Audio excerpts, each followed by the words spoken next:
Hello, I'd like to demonstrate the first few rows of the Hoolet Shawl. It starts with a slip knot.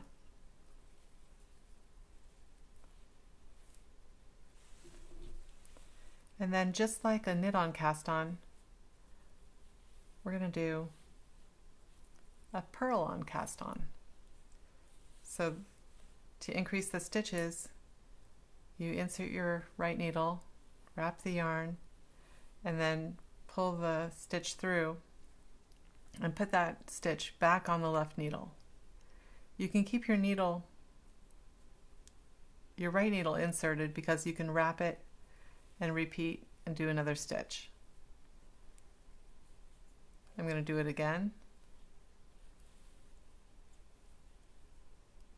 And I have 4 stitches. I want 5.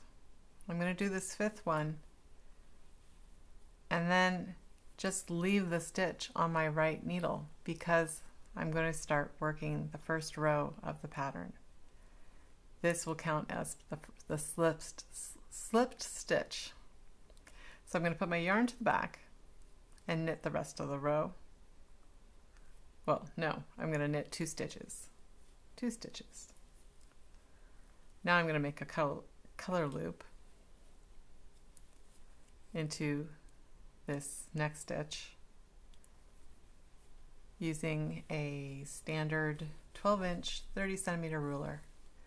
I hold my knitting at the top or end of the ruler and stretch my working yarn firmly.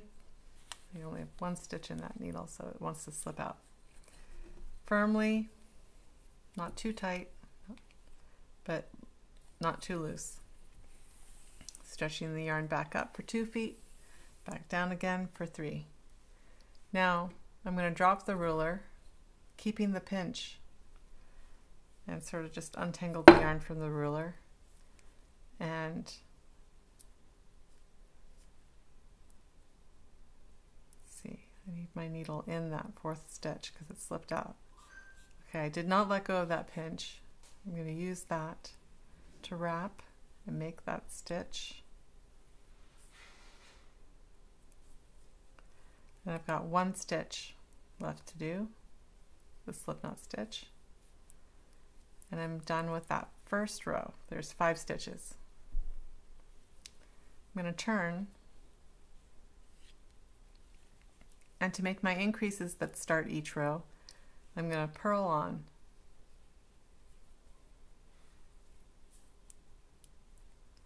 So I purl 1, return it to the needle, purl 2, and leave it on my needle. I'm going to bring my yarn to the back and knit across the whole row.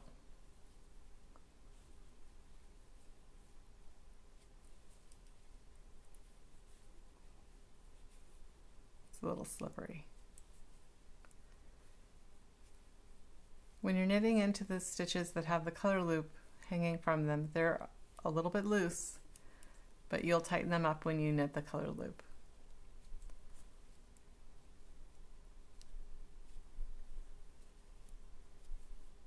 Okay, that's the end of the first color.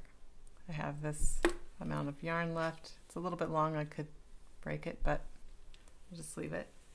And turn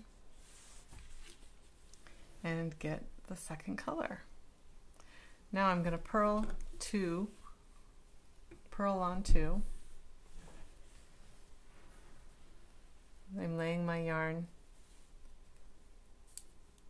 there so that I can purl it.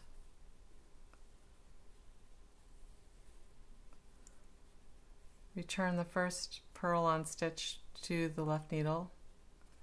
Wrap it again for the second purled stitch, but this time, just like the cast on row, I'm going to leave that last increase stitch on my right needle, bring the yarn to the back, and knit because we're doing garter stitch. So knit 4,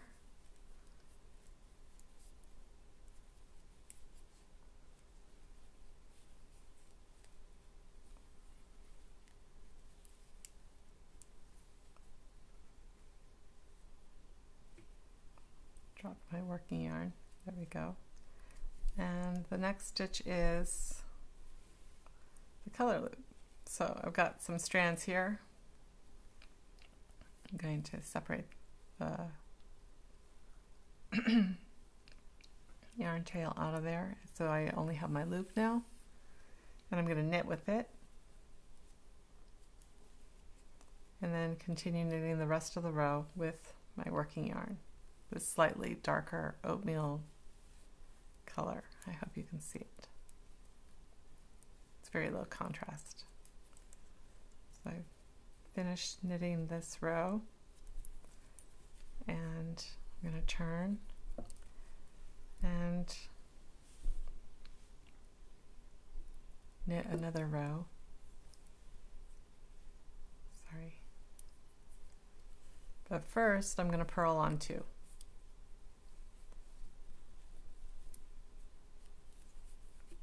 One. Sorry. 2. Hold that on that needle, bring the yarn to the back, and start knitting. When I get to the color loop, I'm going to bring, sorry, it's so slippery. I'm going to bring the yarn to the front for the color loops, so that it slips the yarn. It slips the color. I slip the color loop with the yarn in front. There we go. That's what I'm trying to say. So slip the color loop. The yarn's in front. I'll move it back to the back and finish knitting the row.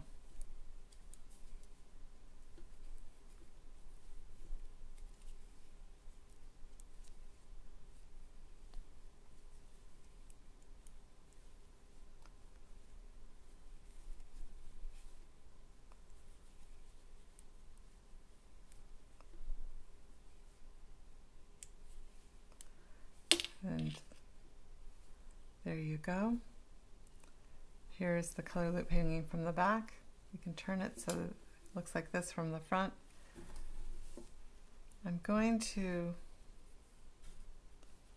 take these 2 yarn tails and tie, just a little quick tie to tighten those up. They'll be woven in at the end, as will this yarn tail.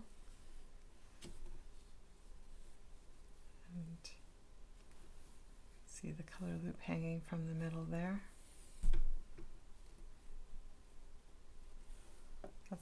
This is the start of the shawl.